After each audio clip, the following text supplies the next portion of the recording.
तो भाई जितने बच्चे इस बार 2027 में देने वाले हैं अपना सामाजिक विज्ञान का पेपर, तो मैं आप लोगों के लिए आज की इस क्लास में लेकर के आ गया हूँ सामाजिक विज्ञान का एक वायरल मॉडल पेपर। मेरे प्यारे बच्चों, आज का मेरा कोड है 817 एचपी कोड का पेपर आप लोगों के लिए लेकर के आ गया हूँ। पेपर देने जाओगे भाई आप लोगों के एग्जाम में, बिल्कुल सेम मेरे प्यारे बच्चों ऐसा ही मॉडल पेपर आने वाला है जैसा मैं लेकर के आ गया हूँ। और इस मॉडल पेपर को देखो, जैसा जैसा मॉडल पेपर आया है बिल्कुल सेम वैसा ही यहाँ पर देखो पूर्णांक भी लिखा है। और आज की इस क्लास में आप लोगों का 70 नंबर भी पक्का होने वाला है। यहाँ पर अपना अनुक्रमांक नाम वगैरह सब कुछ लिख देना। समय हमारा दिया समय 3 घंटे 15 मिनट में आप लोगों को अपना पूरा का पूरा पेपर भी सॉल्व कर लेना है। और 2027 का सामाजिक विज्ञान का भाई पेपर आप लोगों के लिए लेकर के आ गए, जिसको मैं पूरा का पूरा सॉल्व करके आप लोगों को देने वाला हूँ, है ना। तो इस पेपर के जितने भी क्वेश्चन है मैं सबको तैयार कर लूँ। और देखो, इस पेपर को तैयार करने से पहले सबसे पहले आप लोगों को यहाँ पर नोट पढ़ना है। नोट दिया प्रारंभ के 15 मिनट परीक्षार्थियों को प्रश्न पत्र पढ़ने के लिए निर्धारित है कि भाई शुरुआती के जो 15 मिनट हैं आप लोगों को पेपर को पढ़ना पड़ेगा। निर्देश दिया है कि सभी प्रश्न करना अनिवार्य है। निर्देश नंबर 2 कहता है यह प्रश्न पत्र 2 खंडों खंड आ तथा खंड बा में विभाजित होने वाला है। निर्देश नंबर 3 कहता है खंड आ में 1 अंक के 20 बहुविकल्पी प्रश्न है जिनका उत्तर हमको OMR उत्तर पत्रक पर देना पड़ेगा, है ना। तो वही हमको एक पेपर देने जाओगे, आप लोगों को एक OMR शीट भी दी जाएगी जिसपे आप लोगों को 20 क्वेश्चंस का उत्तर लिखना पड़ेगा। तो OMR शीट पर आप लोगों को 20 क्वेश्चंस का उत्तर लिखना पड़ेगा। इसके बाद आगे देखो, ये वे सारे के सारे निर्देश हैं। निर्देशों को पूरे के निर्देशों को तैयार कर लो, है ना। ये सब निर्देश हैं आप लोगों के।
मेरे प्यारे बच्चों, अगर आप लोग भी हो क्लास 10th में और इस बार 2027 में देने वाले हो अपना सामाजिक विज्ञान का पेपर, तो भाई आज की इस क्लास में हम लेकर के आ गए हैं सामाजिक विज्ञान का एक वायरल पेपर।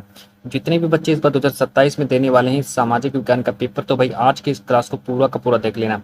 और भाई आज की क्लास जो है, यानी कि जितने बच्चे क्लास 10th में हैं, जितने बच्चे भाई क्लास 10th में और 2027 में देने वाले हैं अपना सामाजिक विज्ञान का पेपर, तो उनके लिए class very very most important होने वाली है। क्योंकि भाई यहाँ पर हम आप लोगों को बताने वाले हैं 817 एचपी कोड का एक पेपर, जो कि एक मॉडल पेपर है। और जैसा क्वेश्चन आप लोगों के एग्जाम में आएगा वैसा ही मॉडल पेपर आप लोगों के सामने लेकर के आ गया हूँ। कोड है यहाँ पर, ये हमारा कोड दिया है, ये हमारा 2027 का सामाजिक विज्ञान का पेपर है।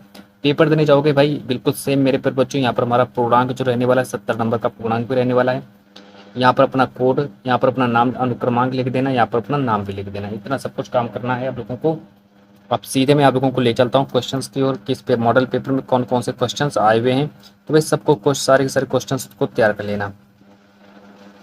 देखो सबसे पहले यहाँ पर बात करते हैं नोट। यहाँ पर देखो 3 घंटे 15 मिनट दिया है, 3 घंटे 15 मिनट में आप लोगों को अपना पूरा पेपर सॉल्व कर लेना है। यहाँ पर नोट करके दिया है कि प्रारंभ के 15 मिनट परीक्षार्थियों को प्रश्न पत्र पढ़ने के लिए निर्धारित है। यानी कि भाई सबसे पहले पेपर देने जाओगे 15 मिनट तक आप लोगों को अपना पेपर को पढ़ना पड़ेगा। और 15 मिनट में पढ़ करके आप लोगों को देख लेना कि इस मॉडल पेपर में कैसे कैसे क्वेश्चंस आए हुए हैं, है ना। क्या क्या प्रश्न आए हैं, कैसे कैसे क्वेश्चंस आए हैं।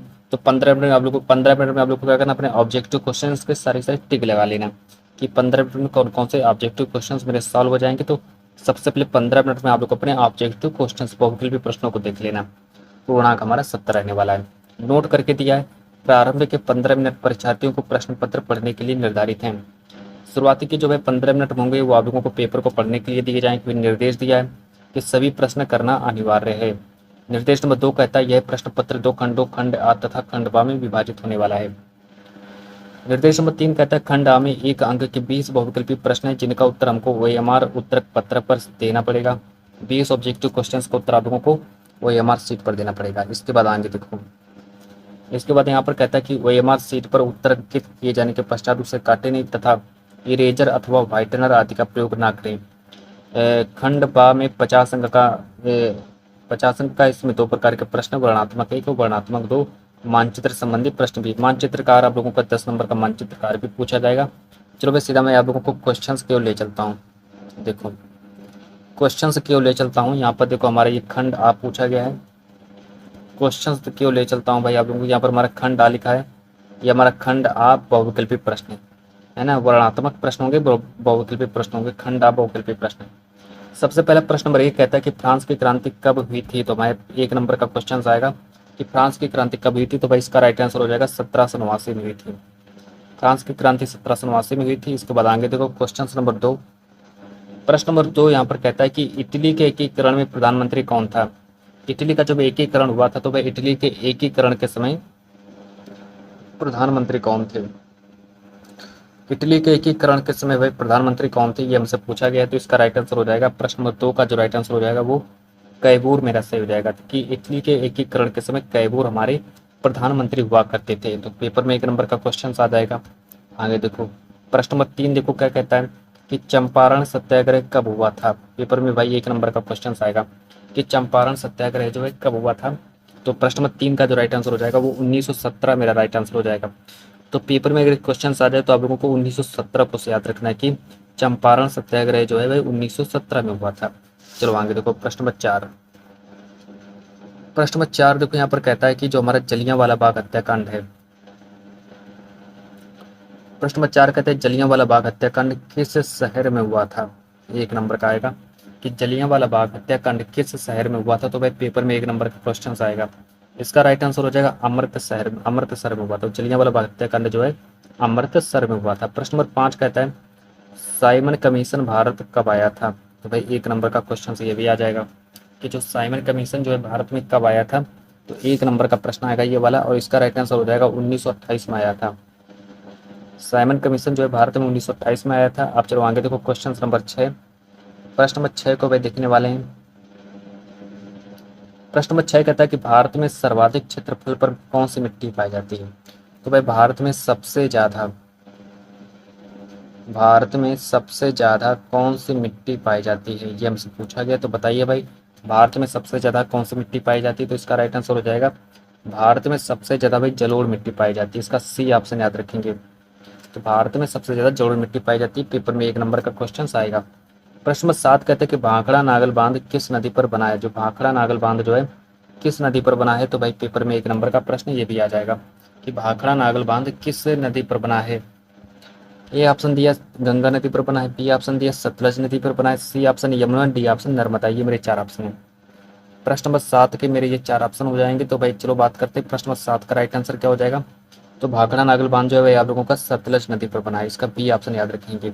चलो आगे देखो प्रश्न नंबर 8। प्रश्न नंबर 8 को भाई हम देखने वाले हैं कि भारत में सर्वाधिक अभ्रक किस राज्य से प्राप्त होता है। तो भारत में जो सर्वाधिक अभ्रक जो होता है ऐसा कौन सा राज्य है जहाँ पर सर्वाधिक अभ्रक पाया जाता है, बता दीजिए भाई। उस राज्य का नाम बताइए। पेपर में 1 नंबर का आएगा। उस राज्य का नाम बताइए जहाँ पर सबसे ज़्यादा अभ्रक पाया जाता है। तो भाई उसका नाम हो जाएगा झारखंड। सबसे ज़्यादा अभ्रक जो होता है भाई झारखंड में मिलता है। सबसे ज़्यादा अभ्रक झारखंड में ही मिलता है। इसके बाद आगे देखो क्वेश्चन नंबर 9। कोंकण रेलवे किन राज्यों से होकर गुजरती है। जो कोंकण रेलवे जो है किन राज्यों से होकर गुजरती है। पेपर में 1 नंबर का आएगा। ये भी 1 ही नंबर का है। तो एक कोंकण रेलवे किन राज्यों से होकर गुजरती है। ए ऑप्शन दिए गुजरात राजस्थान, बी ऑप्शन दिए महाराष्ट्र गोवा कर्नाटक, सी ऑप्शन दिए पंजाब हरियाणा, डी ऑप्शन दिए बिहार झारखंड। बताइए भाई प्रश्न नंबर 9 का राइट आंसर क्या हो जाएगा। प्रश्न नंबर 9 का राइट आंसर क्या हो जाएगा। इसका राइट आंसर हो जाएगा महाराष्ट्र गोवा कर्नाटक, है ना। इसका भाई बी ऑप्शन सही हो जाएगा। प्रश्न नंबर 9 का बी ऑप्शन सही करेंगे महाराष्ट्र गोवा कर्नाटक। तो कोंकण रेलवे जो है ये हमारा महाराष्ट्र गोवा कर्नाटक से होकर गुजरती है। चलो आगे देखो क्वेश्चन नंबर 10। प्रश्न नंबर 10 को देखने वाले हैं। प्रश्न नंबर 10 देखो यहाँ पर क्या कहता है। प्रश्न नंबर 10 कहता है भारत का सबसे बड़ा बंदरगाह कौन सा है। प्रश्न नंबर 10 कहता है भारत का सबसे बड़ा बंदरगाह कौन सा है। तो भाई 1 नंबर का प्रश्न आ जाएगा। तो प्रश्न नंबर 10 का जो राइट आंसर हो जाएगा वो हमारा मुंबई से ही हो जाएगा। भारत का सबसे बड़ा बंदरगाह मुंबई होता है, इसका सी ऑप्शन याद रखेंगे। प्रश्न नंबर 11 देखेंगे कि भारत का संविधान किसने बनाया था, एक नंबर का ये भी आ जाएगा। ए ऑप्शन दिया संसद, बी ऑप्शन दिया संविधान सभा, सी ऑप्शन दिया सर्वोच्च न्यायालय, डी ऑप्शन दिया राष्ट्रपति। तो भाई भारत का संविधान किसने बनाया था, प्रश्न नंबर 11 का राइट आंसर हो जाएगा संविधान सभा। तो संविधान सभा द्वारा बनाया गया था, इसका हमारा बी ऑप्शन याद रखेंगे, है ना, संविधान सभा याद रखेंगे। चलो आगे देखो भाई, प्रश्न नंबर 12। प्रश्न नंबर 12 को देखने वाले हैं कि प्रश्न नंबर 12 कहते हैं भारत में मतदान गुप्त प्रणाली, भारत में मतदान गुप्त प्रणाली से कराया जाता है, भारत में जो मतदान जो है गुप्त प्रणाली से कराया जाता है, इसका उद्देश्य क्या है। ए ऑप्शन दिए समय बचाना, बी ऑप्शन दिए मतदाता मतदाता की स्वतंत्रता, सी ऑप्शन दिए खर्च कम करना, डी ऑप्शन दिए प्रचार करना। तो बता दीजिए भाई इसका राइट आंसर क्या हो जाएगा। प्रश्न नंबर 12 जो है, क्वेश्चन नंबर 12 एक नंबर का प्रश्न आएगा। तो प्रश्न नंबर 12 का जो राइट आंसर क्या हो जाएगा, इसका राइट आंसर हो जाएगा मतदाता की स्वतंत्रता। इसका बी ऑप्शन भाई याद रखेंगे, मतदाता की स्वतंत्रता। चलो आगे देखो, प्रश्न नंबर 13। प्रश्न नंबर 13 कहता है कि ग्राम पंचायत का प्रमुख नेता कौन होता है। जो ग्राम पंचायत जो होता है, ग्राम पंचायत का प्रमुख नेता कौन होता है, एक नंबर का ये भी आ जाएगा। ए ऑप्शन दिए जिलाधिकारी, बी ऑप्शन सरपंच प्रधान, सी ऑप्शन दिए संसद, डी ऑप्शन दिए विधायक। तो प्रश्न नंबर 13 का भाई राइट आंसर क्या हो जाएगा। प्रश्न नंबर 13 का राइट आंसर हो जाएगा सरपंच या फिर प्रधान, एक नंबर का आएगा पेपर में। अब आगे देखो, प्रश्न नंबर 14 देखो क्या कहता है। प्रश्न नंबर 14 कहता है कि लोकतंत्र की सफलता का प्रमुख आधार क्या है। जो लोकतंत्र की जो सफलता है, लोकतंत्र की सफलता का भाई प्रमुख आधार क्या होता है। तो ए ऑप्शन दिया शिक्षा, बी ऑप्शन दिए जागरूक नागरिक, सी ऑप्शन दिए तानाशाही, डी ऑप्शन दिए राजतंत्र, एक नंबर का आएगा। तो प्रश्न नंबर 14 का भाई राइट आंसर क्या हो जाएगा, इसका राइट आंसर हो जाएगा जागरूक नागरिक। इसका भाई बी ऑप्शन याद रखेंगे, जागरूक नागरिक, हमारा बी ऑप्शन सही हो जाएगा। प्रश्न नंबर 15 कहता है भारत में योजना आयोग के स्थान पर किस संस्था का गठन किया गया। कि भारत में जो योजना आयोग के स्थान पर किसका आयोजन किसका किस संस्था का गठन किया गया था। तो भाई एक नंबर का आ जाएगा। ए ऑप्शन दिए वित्त आयोग, बी ऑप्शन दिए नीति आयोग, सी ऑप्शन दिए निर्वाचन आयोग, डी ऑप्शन दिए संघ लोक सेवा आयोग। तो बता दीजिए भाई भारत में योजना आयोग के स्थान पर किस संस्था का गठन किया गया था। तो भाई इसका राइट आंसर हो जाएगा, प्रश्न नंबर 15 का जो राइट आंसर हो जाएगा वो मेरा नीति आयोग मेरा सही हो जाएगा। नीति आयोग याद रखेंगे, एक एक नंबर के ये दोनों क्वेश्चन पूछे जाएंगे। प्रश्न नंबर 16 के बारे में बात करते हैं। प्रश्न नंबर 16 देखो यहाँ पर कहता है कि निम्न में से कौन सा सेवा क्षेत्र का उदाहरण है, एक नंबर का आएगा। प्रश्न नंबर 16 एक नंबर का आएगा। ए ऑप्शन दिए खेती, बी ऑप्शन दिए खनन, सी ऑप्शन दिए बैंकिंग, डी ऑप्शन दिए मत्स्य पालन। तो यहाँ पर हमसे पूछा गया कि निम्न में से कौन सा सेवा क्षेत्र का उदाहरण है। तो भाई सेवा क्षेत्र का उदाहरण क्या हो जाएगा, देखो। तो प्रश्न नंबर 16 का राइट आंसर हो जाएगा बैंकिंग। तो बैंकिंग जो होती है हमको सेवा प्रदान करती है, तो इसीलिए हमारा सी ऑप्शन सही हो जाएगा। प्रश्न नंबर 17 कहते हैं स्वयं सहायता समूह SHG का मुख्य उद्देश्य क्या है। स्वयं सहायता समूह का भाई मुख्य उद्देश्य क्या होता है, ये भी हमारा एक ही नंबर का आएगा। तो स्वयं सहायता समूह का मुख्य उद्देश्य क्या होता है। ए ऑप्शन दिए कर वसूली करना, बी ऑप्शन दिए गरीबों को ऋण सुविधा देना, सी ऑप्शन दिए निर्यात बढ़ाना, डी ऑप्शन दिए उद्योग बंद करना। तो बता दीजिए भाई प्रश्न नंबर 17 का राइट आंसर क्या हो जाएगा। तो इसका राइट आंसर हो जाएगा गरीबों को ऋण सुविधा देना। तो इसका भाई एक नंबर का आएगा क्वेश्चन नंबर 17। और प्रश्न नंबर 18 देखो क्या कहता है। प्रश्न नंबर 18 देखो यहाँ पर लिखा है, प्रश्न नंबर 18 कहते हैं उपभोक्ता संरक्षण का मुख्य उद्देश्य क्या है, एक नंबर का आएगा कि उपभोक्ता संरक्षण का मुख्य उद्देश्य क्या होता है। ए ऑप्शन दिया व्यापारियों को लाभ, बी ऑप्शन दिया उपभोक्ताओं के हितों की रक्षा करना, सी ऑप्शन दिया कर बढ़ाना, डी ऑप्शन दिया आयात बढ़ाना। तो भाई प्रश्न नंबर 18 का राइट आंसर क्या हो जाएगा। प्रश्न नंबर 18 का जो राइट आंसर हो जाएगा वो हो जाएगा उपभोक्ताओं के हितों की रक्षा करना। भाई इसका बी ऑप्शन याद रखेंगे, उपभोक्ताओं का हितों की रक्षा करना, इसका बी ऑप्शन याद से हो जाएगा। अब प्रश्न नंबर 19 कहता है कि भारतीय अर्थव्यवस्था में सबसे अधिक योगदान किस क्षेत्र का है। जो भारतीय अर्थव्यवस्था जो है उसमें सबसे ज़्यादा योगदान किस क्षेत्र का है, एक नंबर का ये भी आ जाएगा। ए ऑप्शन दिए प्राथमिक क्षेत्र, बी ऑप्शन दिए द्वितीय क्षेत्र, सी ऑप्शन दिए तृतीय क्षेत्र, डी ऑप्शन दिए हमारा कृषि क्षेत्र। तो प्रश्न नंबर 19 का राइट आंसर हो जाएगा तृतीय क्षेत्र, इसका सी ऑप्शन वैसे ही हो जाएगा। प्रश्न नंबर 19 का सी ऑप्शन सही करेंगे। अब सीधा मैं आप लोगों को ले चलता हूँ प्रश्न नंबर 20 की ओर। प्रश्न नंबर 20 कहता है ISI चिन्ह किससे संबंधित है? एक नंबर का आ जाएगा पेपर में। ए ऑप्शन दिया सोने के आभूषण, बी ऑप्शन दिया कृषि उत्पाद, सी ऑप्शन दिया है खाद्य पदार्थ, डी ऑप्शन दिया औद्योगिक उत्पादों की गुणवत्ता। तो ये मेरे 4 ऑप्शन है। तो प्रश्न नंबर 20 का जो राइट आंसर हो जाएगा वो मेरा सही ऑप्शन हो जाएगा, औद्योगिक उत्पादों की गुणवत्ता मेरा राइट आंसर हो जाएगा, है ना। तो इतना आप लोगों को याद रखना है। चलो अच्छा आगे, तो ये हमारे भाई 20 क्वेश्चन हमारे कंप्लीट हुए। 20 क्वेश्चन आप लोगों के कंप्लीट हुए, यानी कि 20 नंबर भाई आप लोगों के पक्के हो गए। 20 नंबर आप लोगों के पक्के हो गए। अब आगे देखो, फिर मैं बात करता हूँ आगे। अब यहाँ पर देखो, आप लोगों के एग्जाम में 4 लघुत्तरीय प्रश्न पूछे जाएंगे। आप लोगों के पेपर में भाई 4 लघु प्रश्न पूछे जाएंगे, वो भी 4 लघु प्रश्न कितने नंबर के? 16 नंबर का भाई आप लोगों के एग्जाम में लघुत्तरीय प्रश्न पूछा जाएगा, 16 नंबर का। सबसे पहला प्रश्न मेरा कहता है कि भारत में सविनय अवज्ञा आंदोलन के उद्देश्य एवं महत्व का वर्णन कर दीजिए। तो 4 नंबर का प्रश्न आएगा, है ना। तो इसके में क्या करना है, भारत में सविनय अवज्ञा आंदोलन के उद्देश्यों एवं महत्व का भाई वर्णन करना है। तो 4 नंबर का क्वेश्चन ये वाला आप लोगों के एग्जाम में आने वाला है। चलिए भाई यहाँ पर हेडिंग डालेंगे सविनय अवज्ञा आंदोलन। उत्तर लिखेंगे सविनय अवज्ञा आंदोलन, यहाँ पर हेडिंग डालेंगे और इसमें लिखना स्टार्ट करेंगे आगे। तो सविनय अवज्ञा आंदोलन में आप लोगों को लिखना पड़ेगा, यहाँ पर देखो ऐसे लिखेंगे।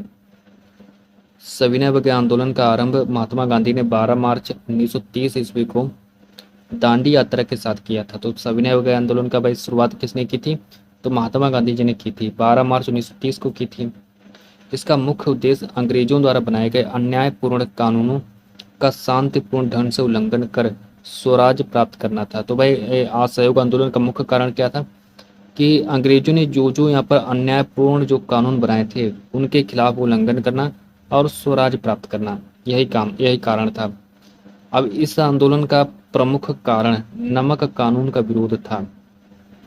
जो सविनय अवज्ञा आंदोलन का मुख्य कारण क्या था? तो इसका मुख्य कारण नमक कानून का विरोध करना था। गांधी जी ने दांडी पहुंचकर नमक बनाकर इस कानून को तोड़ा।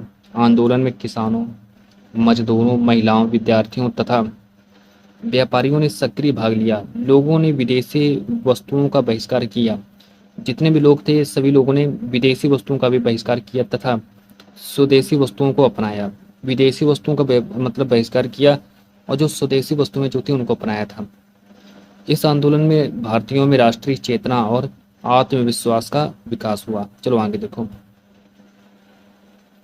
इसके बाद आगे लिखेंगे यद्यपि अंग्रेज सरकार ने कठोर दमन किया, फिर भी यह आंदोलन भारतीय स्वतंत्रता संग्राम का महत्वपूर्ण चरण सिद्ध हुआ और स्वतंत्रता प्राप्ति की दिशा में एक मजबूत कदम बनाया। चलो भाई, फिर एक अथवा करके क्वेश्चंस दिया है, 2 में से एक क्वेश्चन आप लोगों को सॉल्व करना पड़ेगा।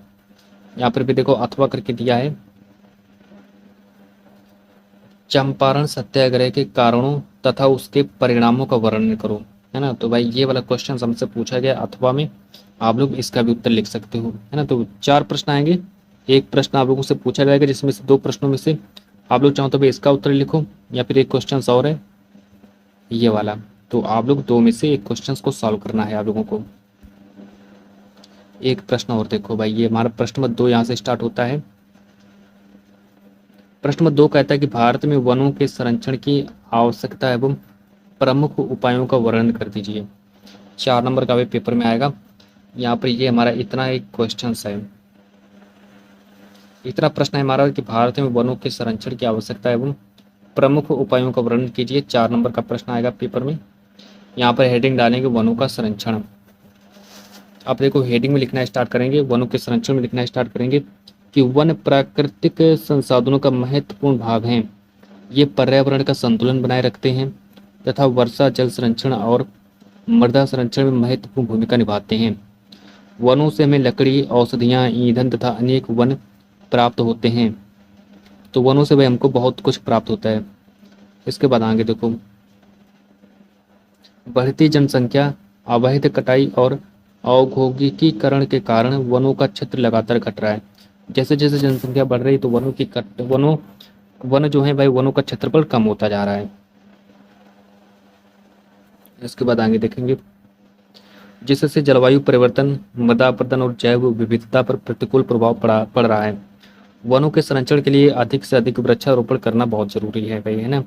अवैध कटाई पर रोक लगानी चाहिए तथा सामाजिक वानिकों को बढ़ावा देना चाहिए।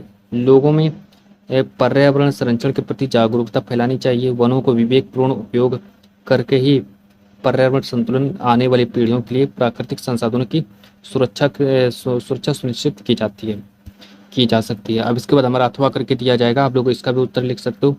अथवा करके दिया, काली मृदा के प्रमुख विशेषताओं तथा उसके कृषि महत्व का वर्णन कर दीजिए। ये हमारा अथवा करके दिया है। फिर इसके बाद आगे देखो क्वेश्चन नंबर 3। प्रश्न नंबर 3 जो है पेपर में भाई 4 नंबर का प्रश्न नंबर 3 आएगा। तो प्रश्न नंबर 3 को देखने वाले कि भारतीय संविधान के प्रमुख विशेषताओं का वर्णन कर दीजिए।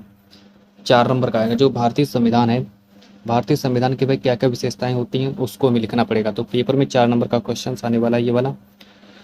यहाँ पर हेडिंग डालेंगे भारतीय संविधान की प्रमुख विशेषताएं। यहाँ पर उत्तर लिखेंगे इसमें कि भारतीय संविधान विश्व का सबसे बड़ा लिखित संविधान है। यह 26 जनवरी 1950 को लागू हुआ। संविधान भारत को संपूर्ण प्रभुत्व संपन्न समाजवादी पंथ निरपेक्ष लोकतांत्रिक गणराज्य घोषित करता है। इतना भी और लिखने के बाद फिर हम और आगे बात करते हैं। इसमें नागरिकों के मौलिक अधिकारों एवं कर्तव्यों का उल्लेख किया गया है। संविधान में कानून के समक्ष समानता, स्वतंत्र न्यायपालिका तथा संघीय शासन व्यवस्था की व्यवस्था की गई है। अब आगे देखो की गई है केंद्र। अब देखो व्यवस्था की गई, इतना लिखने के बाद फिर आगे लिखेंगे केंद्र और राज्यों के बीच शक्तियों का विभाजन के भी संविधान की महत्वपूर्ण विशेषता है। संविधान सभी नागरिकों को समान अवसर प्रदान करता है। संविधान जो होता है वह जितने भी नागरिक होते हैं सबको समान अवसर प्रदान करता है तथा लोकतांत्रिक मूल्यों की रक्षा करता है। यह संविधान भारत में लोकतंत्र, सामाजिक न्याय, समानता और राष्ट्रीय एकता का आधार माना जाता है। फिर इसके बाद अथवा करके दिया है। अथवा करके दिया लोकतंत्र में चुनावों के महत्व का वर्णन करिए। ये भी 4 ही नंबर का आएगा। 2 क्वेश्चन में एक क्वेश्चन आप लोगों को सॉल्व करना है। चलो आगे देखो प्रश्न नंबर 4। प्रश्न नंबर 4 कहता है भारतीय अर्थव्यवस्था में सेवा क्षेत्र के महत्व का वर्णन कीजिए। 4 नंबर का क्वेश्चन से ये भी आ जाएगा कि जो भारतीय अर्थव्यवस्था है, भारतीय अर्थव्यवस्था में सेवा क्षेत्र के महत्व का वर्णन करिए। तो भाई 4 नंबर का क्वेश्चन से ये भी आ जाएगा। उत्तर डालेंगे सेवा क्षेत्र का महत्व। अब इसमें देखो लिखना स्टार्ट करेंगे, ये भी हमारा 4 ही नंबर का आएगा। इसमें लिखना स्टार्ट करेंगे सेवा क्षेत्र भारतीय अर्थव्यवस्था का सबसे महत्वपूर्ण क्षेत्र है। इसमें बैंकिंग, परिवहन, संचार, शिक्षा, स्वास्थ्य, पर्यटन, बीमा तथा सूचना प्रौद्योगिकी जैसी सेवाएं शामिल हैं।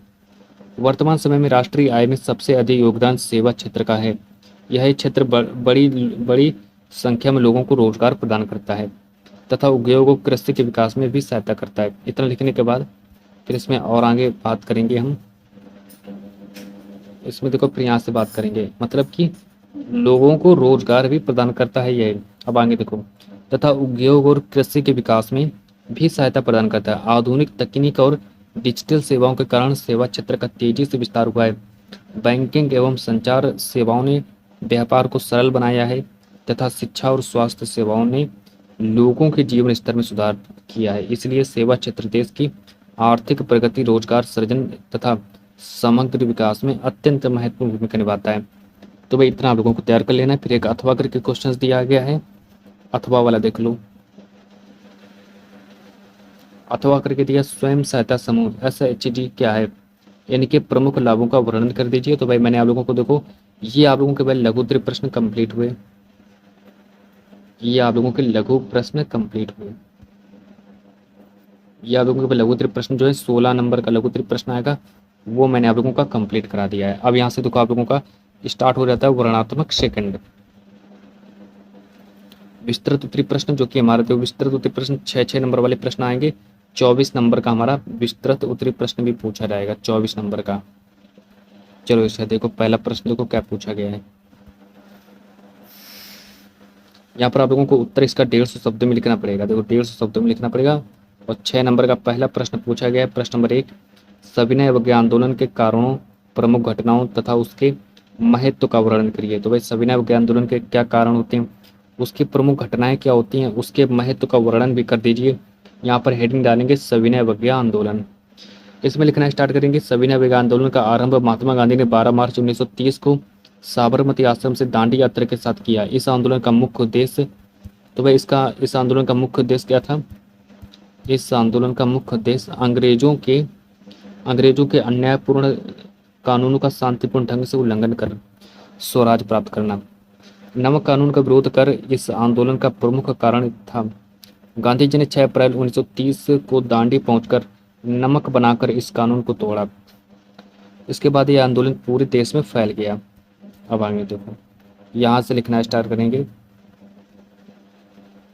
अब यहाँ से लिखना स्टार्ट करेंगे कि इस आंदोलन में किसानों, मजदूरों, विद्यार्थियों, महिलाओं तथा व्यापारियों ने उत्साहपूर्वक भाग लिया।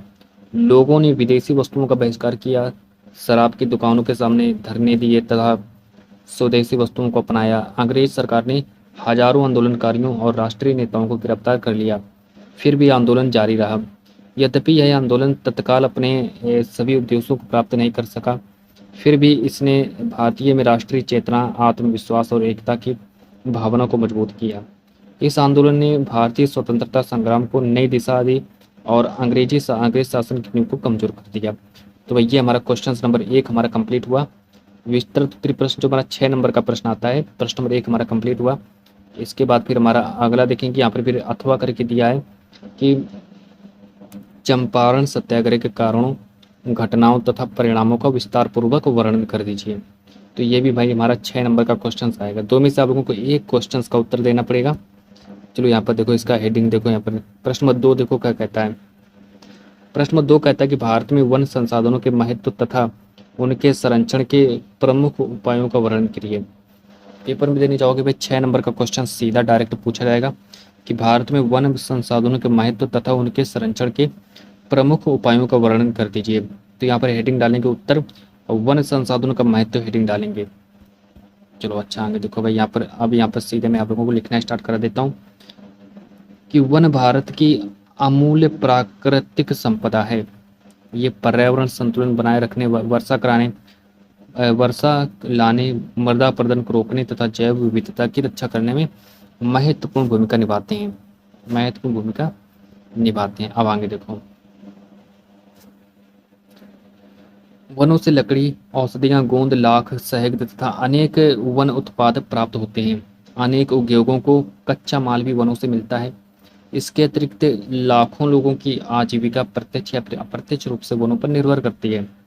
बढ़ती जनसंख्या, अवैध कटाई, वनाग्नि, शहरीकरण, वनाग्नि का मतलब जो वन जो होते हैं आग में जल जाते हैं, वो वनाग्नि तथा औद्योगिकीकरण के कारण वनों का क्षेत्र लगातार कम हो रहा है।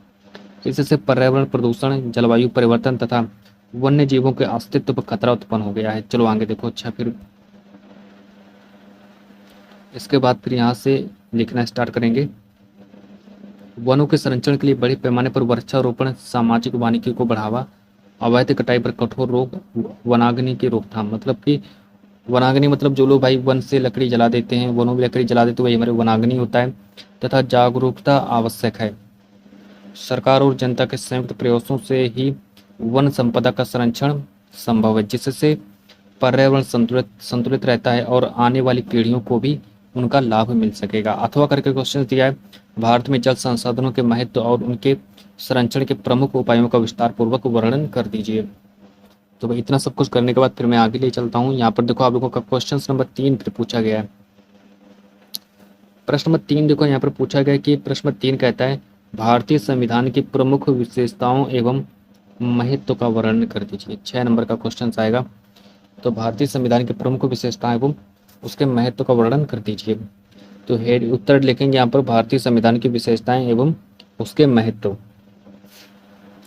इसमें लिखना स्टार्ट करेंगे कि भारतीय संविधान विश्व का सबसे बड़ा लिखित संविधान है। 26 जनवरी 1950 को लागू किया गया।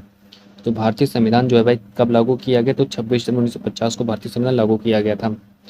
संविधान भारत को संपूर्ण प्रभुत्व संपन्न समाजवादी पंथ निरपेक्ष लोकतांत्रिक गणराज्य घोषित करता है। इसमें नागरिकों के मौलिक अधिकार, मौलिक कर्तव्य तथा राज्य की नीति से तत्वों का उल्लेख किया गया है।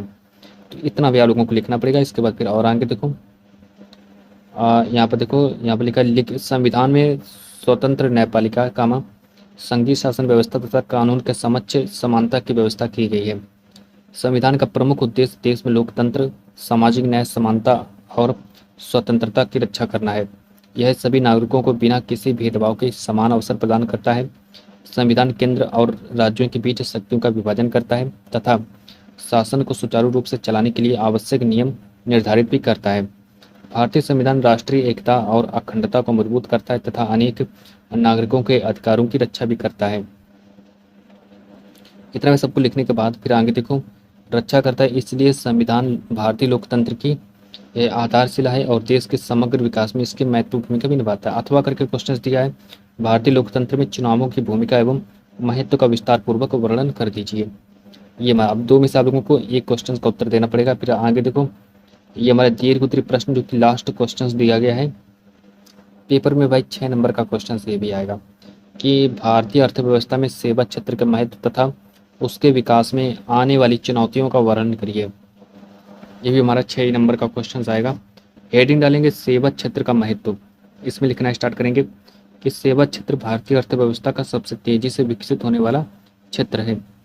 इसमें बैंकिंग, बीमा, परिवहन, संचार, शिक्षा, स्वास्थ्य, पर्यटन तथा सूचना प्रौद्योगिकी जैसी सेवाएं शामिल होती हैं। वर्तमान समय में राष्ट्रीय आय में सबसे अधिक योगदान सेवा क्षेत्र का है तथा यह करोड़ों लोगों को रोजगार भी प्रदान करता है। कृषि और उद्योग के विकास में भी सेवा क्षेत्र महत्वपूर्ण सहयोग देता है। इतना सब कुछ करने के बाद फिर आगे लिखेंगे, यहाँ से लिखना स्टार्ट करेंगे कि सेवा क्षेत्र के विकास में प्रशिक्षित मानव संसाधन की कमी, तकनीकी असमानता, ग्रामीण क्षेत्रों में इंटरनेट एवं सुचारू सुविधाओं का अभाव, निवेश की कमी तथा बेरोजगारी जैसी समस्याएं बाधा बन सकती हैं। इन चुनौतियों को दूर करने के लिए गुणवत्तापूर्ण शिक्षा, कौशल विकास, डिजिटल सुविधाओं का विस्तार, आधुनिक तकनीक का उपयोग तथा सरकारी निवेश बढ़ाना आवश्यक है। आगे देखो, सेवा क्षेत्र का विकास देश की आर्थिक प्रगति, रोजगार सृजन, विदेशी मुद्रा अर्जन तथा लोगों के जीवन स्तर में सुधार के लिए अत्यंत आवश्यक है। इसलिए इसके सतत विकास पर विशेष ध्यान दिया जाना चाहिए। चलो आगे देखो, फिर एक अथवा करके प्रश्न दिया गया है। अथवा करके दिया है कि उपभोक्ता अधिकारों के महत्व तथा उपभोक्ताओं के प्रमुख अधिकारों का विस्तार पूर्वक वर्णन कर दीजिए। अब यहाँ से भाई हमारा देखो 24 अंक हमारा पक्का हो गया। 24 नंबर हमारे दीर्घ उत्तरीय प्रश्न जो था मैंने आप लोगों का कंप्लीट करा दिया है। अब आगे देखो, यहाँ से स्टार्ट हो जाता है आप लोगों का कि मानचित्र कार्य। अब यहाँ से आप लोगों का मानचित्र कार्य स्टार्ट होता है। निर्देश दिया, प्रश्न संख्या 9 तथा 9 मानचित्र से संबंधित है। 9 कहता है कि निम्नलिखित स्थानों को भारत के दिए गए रेखा मानचित्र में चिन्हित कीजिए। नाम सही दर्शाइए, सही नाम तथा सही अंकन के लिए 1/2 प्लस 1/2 अंक निर्धारित हैं। अब इसके बाद यहाँ से लिखना स्टार्ट करेंगे। क्वेश्चन नंबर 1 कहता है जलियांवाला बाग हत्याकांड किस स्थान पर हुआ, तो भाई हमारा राइट आंसर हो जाएगा अमृतसर, पंजाब। और दूसरा प्रश्न कहता है कि उत्तर प्रदेश की राजधानी क्या है, तो वह लखनऊ है। और तीसरा प्रश्न कहता है नील की खेती करने वाले किसानों ने किस स्थान से आंदोलन प्रारंभ किया था, तो भाई हमारा चंपारण राइट आंसर हो जाएगा।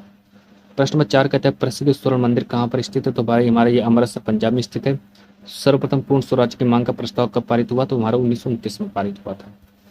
इसके बाद आगे देखो, ये हमारे 9 यहाँ से स्टार्ट हो जाता है। 10 नंबर का मानचित्रकार पूछा जाएगा। यहाँ पर कहता है निम्नलिखित भारत के मानचित्र में संबंधित निम्नलिखित को दर्शाइए।